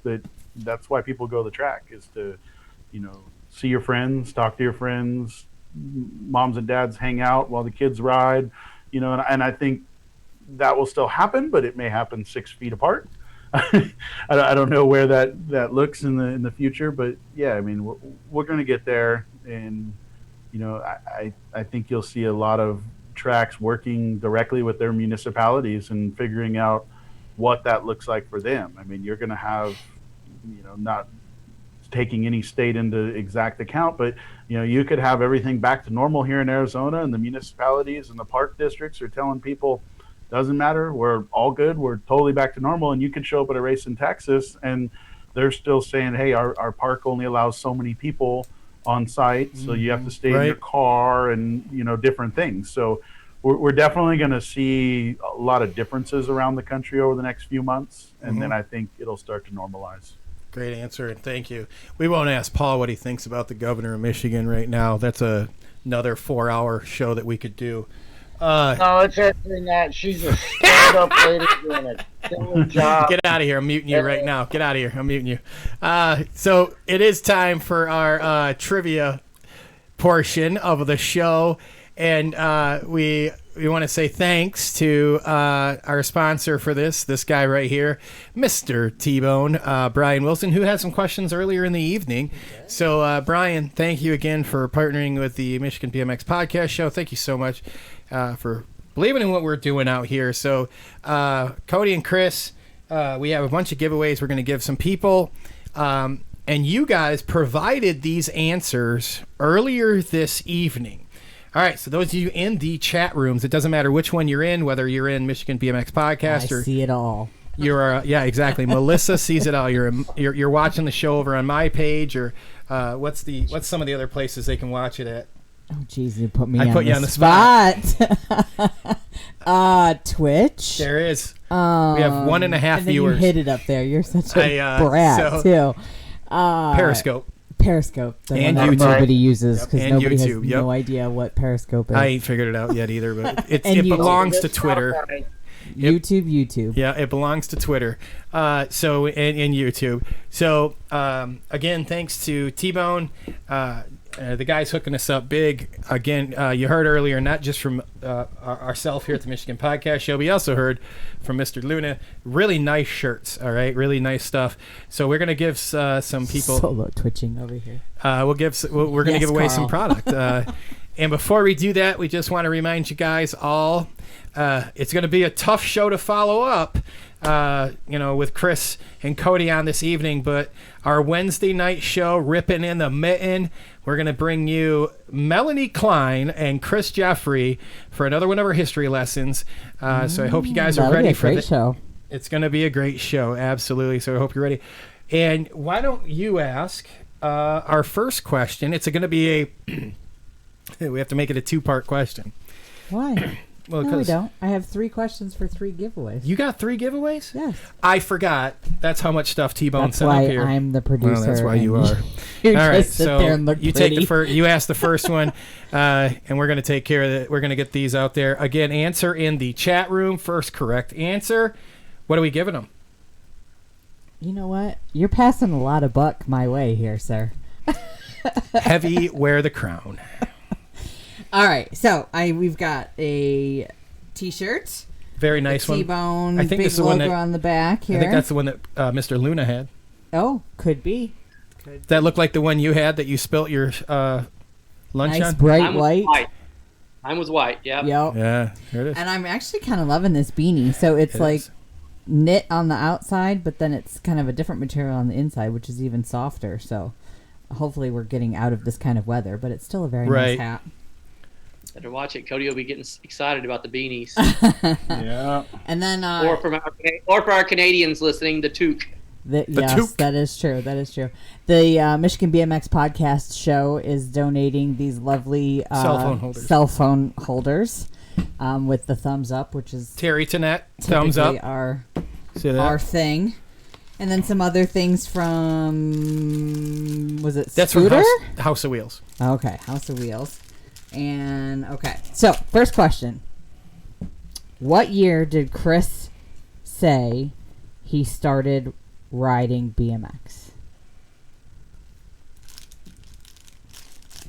What year did Chris say he started riding BMX? It's crazy. And it wasn't I just so heard recent. I just heard the chat room get quiet.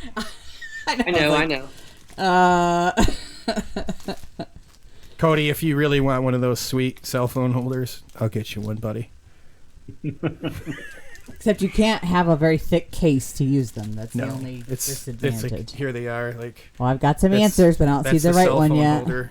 Oh, Brandon got it. Who did? Brandon, 1986. Neiman did? Yep. Nailed it. Nailed Yes, you did. Nice job, Brandon. Nice work, Brandon. it. All right. Well, now, and Justin can hand deliver when he sees you tomorrow. Yeah, allegedly.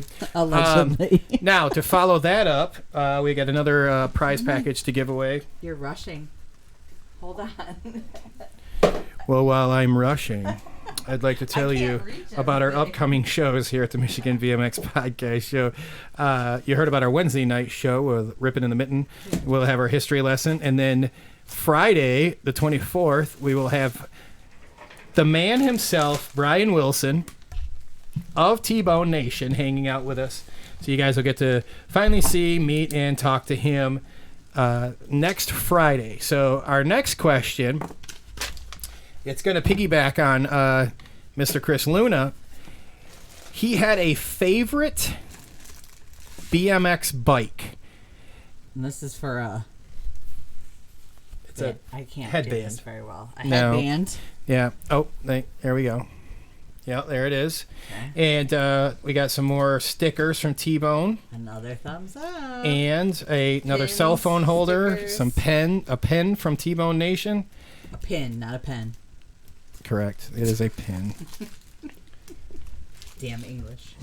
She's an English major, just so you know. So No, she's I'm not. typically, when I make a post, she looks at it and just shakes her head, and I already know she's updating it. So he had a favorite bike. What is now, Brandon, you got part of it right, but you just won, so you can't count. So Sam, very nice job. You didn't even get the question out. I mean, Basically, no, not they really. were on top of it. Nice But job, I was Sam. curious, Brad, your serial Yes. number literally was 13. No, hold on. So here's the story. I just We busted got to out know when I this Brad one. phone. So Brad can actually recite. When we were in the membership department together, and Brad was in there for a long time, he would memorize people's serial numbers from entering, because we manually enter everything. And he would know, like, someone could be at the sign-up window at a national, and they wouldn't have their card on. He said, "Oh, you're CA11 2789." And like, Was he my like number, Rain Man? I mean, yeah, he's like Rain Man. Wow. So I mean, like right now, he could tell you my serial number. I mean, from back in the day. I don't know if he's going to put an A on the end of it or not. For moving, there he goes, right there. Oh, Nailed yeah, it. he did totally put a serial number in there. That's it. So he can tell you like random serial numbers of just people from back in the day. Well, that's. Did he just type your whole serial number out? Is that real? Yeah, that's real. What? Back in the day. Now it would be different with Race Manager, but that would have been Right. the old school Moto Maker serial number. Very nice. And we had one more. Mhm. All right, so we do have one more. But this is a Kebco sponsored one. And this one is Kebco threw in on this one, and House of Wheels. So we've got some bracelets, keychains Yep. from House of Wheels from some scooter companies, because I'm sure Cody and Chris understand the importance and how much you hate scooters at the Grands. But, you know, they're there, right? So we got some scooter manufacturers, bracelets and keychains. Then we've got the beanie from Kebco BMX along with a T-shirt. And that question is going to be, what was Cody's favorite track?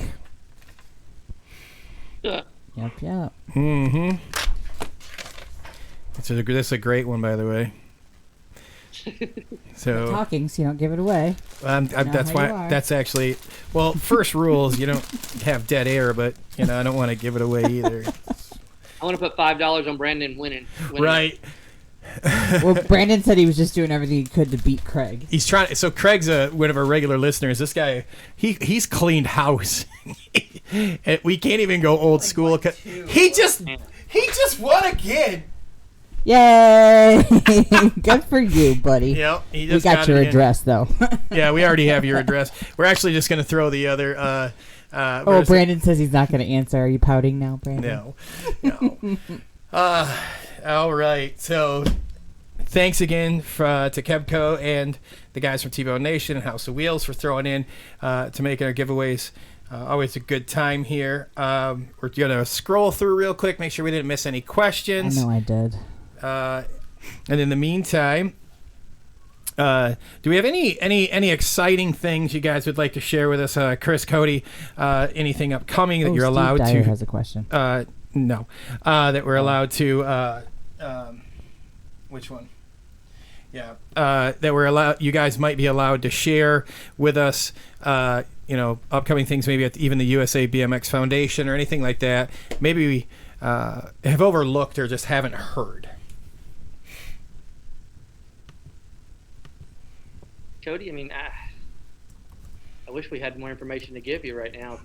Yeah, that's what I was thinking. Exciting news is going to be when we hear that a track is able to run a race. Mm-hmm. Here was I had this all queued up. I'm like, okay, if they do have something exciting, well, I was like, boom, breaking news. I guess one of the important things, just people to realize, we're still working. We're still trying to do things that maybe we wouldn't have time to do during the hustle and bustle of the season, and just trying to come back with some new exciting things, as far as stuff that Cody's been working nonstop on stuff to bring to the local tracks. Myself, I'm trying to work on an official program, for the officials that could be used on the local level as well as the national level. But as far as for the riders, I mean, basically just waiting to come back. Mm-hmm.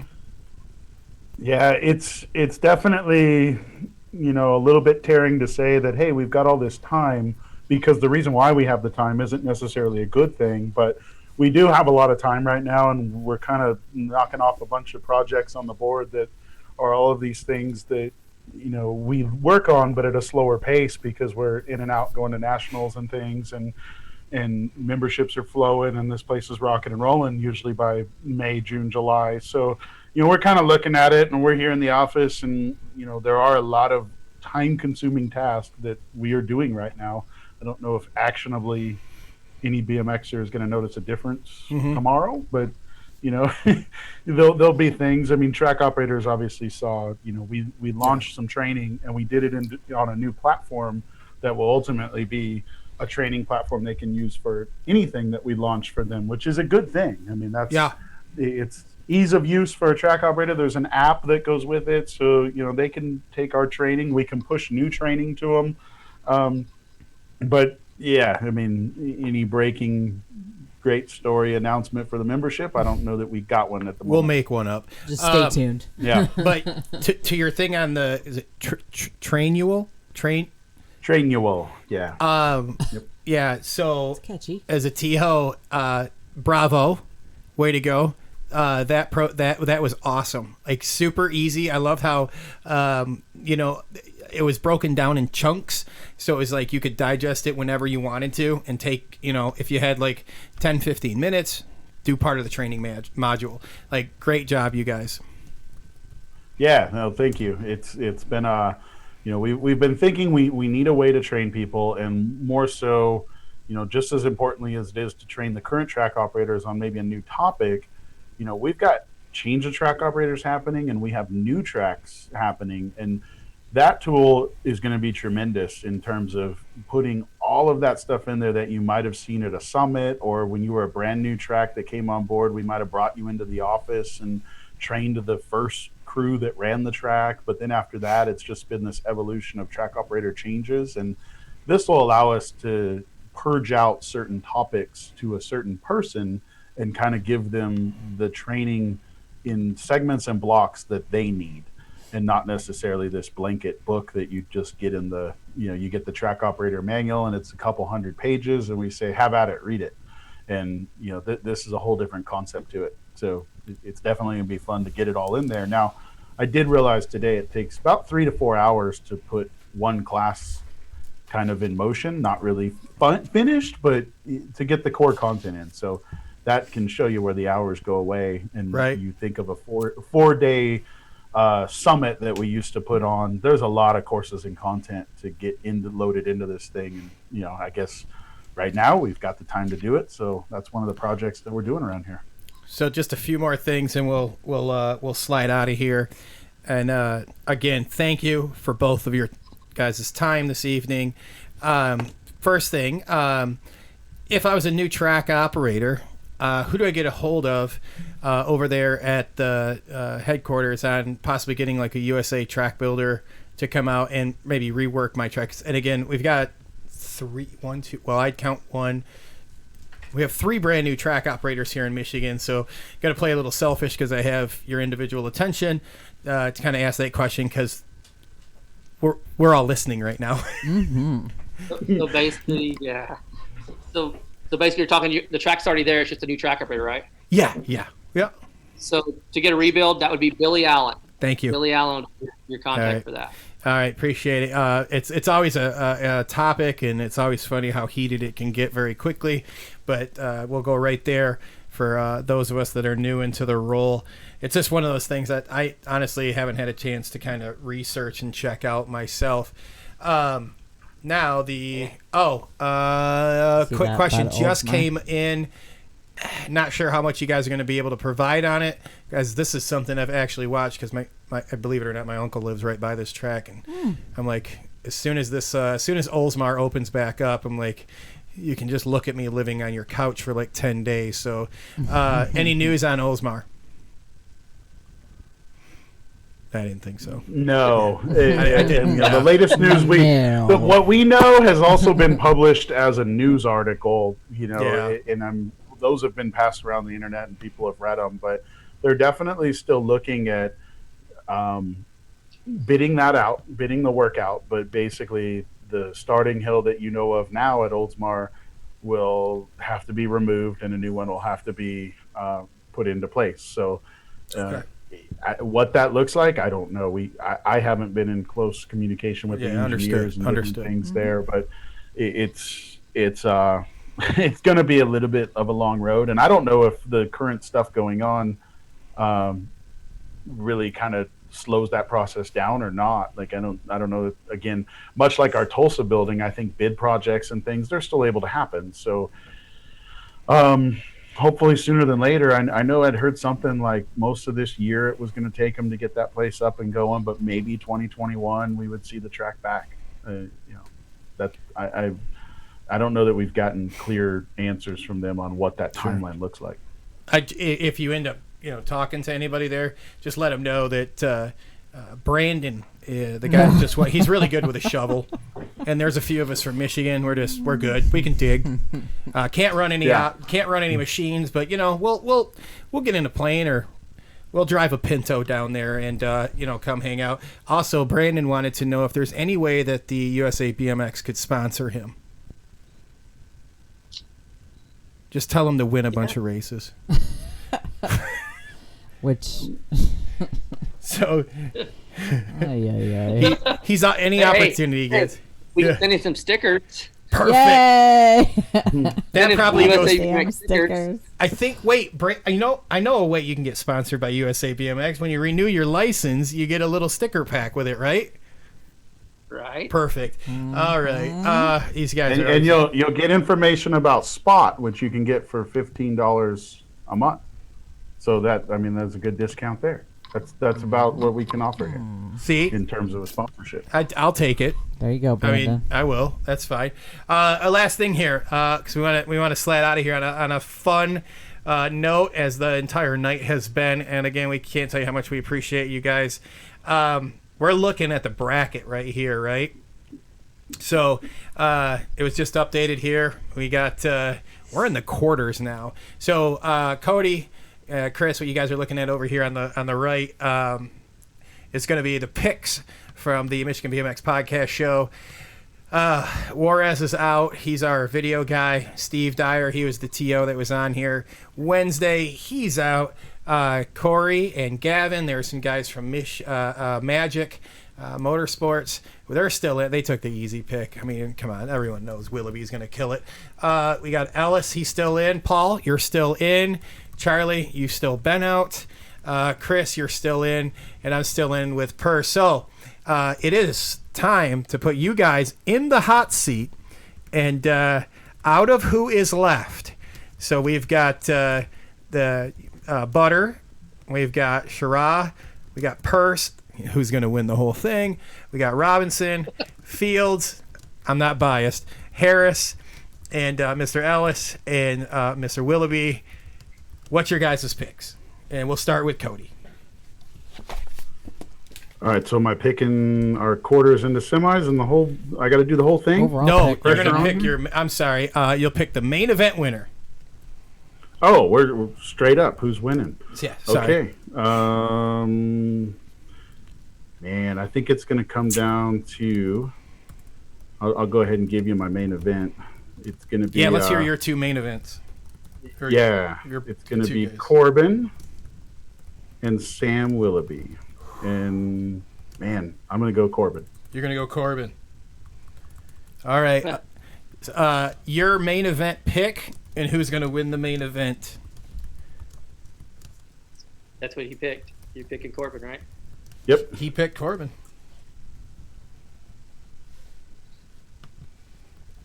Who do you got, Chris? All right, man. Mine's not gonna be that simple, guys. I'm gonna drag my feet some. So first of all, the last 8 riders. I mean, my gosh, man, what a hard pick. Stacked. I'm gonna use some. I'm gonna have 2 main events basically. So Let's I'm hear sorry, Donnie. See, this is a lot like his 2 favorite tracks. I mean, Yeah, that's true. No, it gets hard. So basically, I'm gonna have 2 main events. So, I know Tucson. I saw Kirk Vaughn's listening. He's gonna kill me, but I'm gonna move on. Kyle Bennett and John Purse in one semi. So that's a final to be. With just, and that would be awesome because for those of you that don't know, John Purse was married to Kyle's mom and helped raise Kyle when he was younger. I grew up racing Kyle as a kid, and seeing John a lot in Texas and both of them. So that one's tough for me. So I've got them over in that semi there. I'm not going to say who's winning yet. The other side, which is tough, I'm going to move on Bubba. And this is going to be hard because, man, I'm from the lumberjack era. But I'm going to move on Sam because Sam and I are good friends. So right now I've got Sam and Bubba in the other semi. Yes, you do. Okay? So this one's going to be tough to move on to the final because Sam and I'm such good friends with Sam and Bubba both. But what I'm going to base it on is my daughter was the flower girl in Bubba's wedding, in Bubba and Casey's wedding. Oh, so I'm going to move Bubba to the final. All right. And then the other side, I've got Kyle and the Jackal going head to head. I'm going to move Purse on. Just based on what he did in the sport. I'm moving Purse on. So we've got the final squared off, the old red line duel. It is. Young Lion versus Old Lion. And as much as it pains me for the entertainment of the crowd here, I've got Bubba leading it going to the last turn, and I've got the Jackal putting him into the bleachers. Yes! And the Jackal taking the win. Because he's going to take him out. That's right. Yeah. So. Good. The weird thing about what I just said was I had Bubba leading going into the last turn, and usually Bubba would be coming from behind doing the passing. He would, yep. So I do feel kind of weird about that, but I've got the Jackal taking it. Very nice. Hey, I want to tell you guys, both of you guys, thank you for joining us. Can't tell you guys how much we appreciate it over here at the podcast show. 100%. Thank you so much for hanging out with us this evening. Cody, it was a pleasure to meet you. Thanks for joining us. I know you guys hung out in the office a little later than normal, so thanks again. Real fast. Hey, real quick, I got a question. What's your question, Paul? I was just going to ask, what did you say those Canadian hats were called again? A toque. It's called a toque. I can't spell it, but it's called a toque. Are they usually red? No, they're any kind of beanie.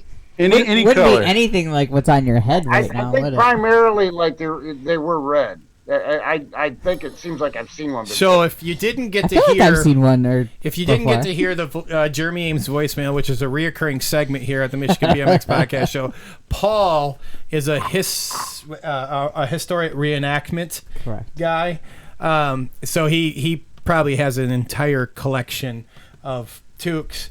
That's what's in my head right now, dude. I went and got it when he said it. And deer loins. Ooh. No, it's what they. I mean, he probably does. Yeah, you never know. Breech clout. What's that? It's a breech clout, and I don't wear Breech. deer ones. I wear wool. There you go. See? So, hey, how you feeling that your guy's still in right now? Oh, man, it's awesome. He's going to actually take the whole thing. I don't know why you guys wasted that 5 minutes talking about Sam Willoughby. Well, there's two. I mean, Luna has the right sense. Yeah, the other guy's not even. I don't even know how he made it this far. Your pick. Get out of here. All right. All right, we got to wrap it up. These guys got to get home to their fans tonight. Again, thank you, Chris. Thank you, Cody, for joining us this evening on this show of our Friday Night Live. And you want to tell them where they can. You checking my memory again? You want to try it again? I can put All it right, up here. please make sure that you follow the Michigan BMX Podcast Show on YouTube, Twitch, Periscope, or Facebook. Very nice. Mm-hmm. All right. And don't forget, this is the next week's going to be the last week for the drawing contest that we're going to have here at the Michigan BMX Podcast Show. And we've got all the extra gifts thrown in there. We'll be going over it Wednesday, but we're going to hit it hard on the social media, so you guys will see it all this week. Make sure you do your drawings for the Michigan BMX Podcast Show Kids Coloring Contest. You can win a Fitbit and a grab bag from everybody here. Again, make sure you guys do that this week. We're going to pick our winner shortly, so make sure you guys are in on that. And again, wrapping it up this evening. Thanks again, you guys. Fantastic job having you guys on here. Chris, do you have anything you'd like to say before we wrap it up? Well, first of all, thank you guys so much for having us on here tonight. Cody and I really appreciate that, and it's good to be able to be on here and talk to people and, just have a good, positive show. I love what you guys are doing there. And as far as to our members and track operators, we'd like to just let you guys know, hey, man, we miss you guys. We can't wait to be out there doing this again with you and see you guys and giving you air high fives and air hugs. Also, we have a lot of frontline workers in BMX, parents and stuff. They're in the front lines, and we can't, no, Melissa, we can't thank you guys enough for what you're doing out there right now. We can't even imagine what you're going through, you and your families, and just know we're thinking about you. Appreciate that. How about you, Cody? Yeah. First off, thanks for having me on here. It was fun. My first time kind of, hanging out with you guys. So that was fun. And same thing as Chris said, just kind of, I'll be happy when the first track tells me they can run a local race and put kids back on bikes and, start racing. But, I'll also be happy to get on that plane again and head to a national. And that'll be, kind of the pinnacle end to this for us. Once we're back rolling, go to a national, it'll be so exciting to see everybody that we used to see, week in, week out at different nationals. And it's been good to hear from everybody that, we normally see they're starting to email, to message us, text us, whatever they got for communication line. And everyone's just dying to see each other again. So we'll see everyone out there again soon. Thanks again. And last but definitely not least, to everyone joining us this evening, across the platforms, thank you so much. And those of you guys that are going to be listening to us in our podcast form, we can tell you how much we appreciate you guys.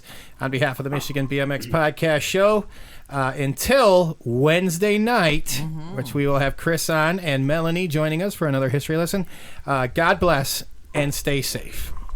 Thanks, guys.